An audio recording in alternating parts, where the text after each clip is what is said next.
Po Biscových záhradoch každý vredný gazda má zasadzenú dojakú ovoc, ale Vladimír Juhik zo Zurského Kerestúra u dvore má rýžny fajty, ktorý u nás neuzvyčajený. Okrem japonských rúškov, náru, belavej kajsi, on má i kitajskú urnu. Jakéže kvitky? Kvitky mandy, taký želený, bľado-želený, kvitky taký jak rumenec, recimo, tak vypadá. A kedy kvitne? A kvitne u maju. U maju až kvitne.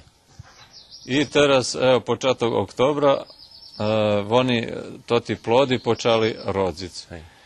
Znači, to tak i prešlih rokov bolo, či teraz to rok specifičný? Tak u skorej toho roku. Drevo kitajskej urmy viešení traci lisce. Plody mu podobne jak urmovo, ale sú nie takí bar sladkí. Ošvižujúci sú a smak im kus dábe na hrušku. Pán Juhik ich konzumuje len v šviži, bo toto 5-ročné drevko počalo roziť pred 2 rokami, to ešte neodkryl, či by še mohli i dajak prerábiac.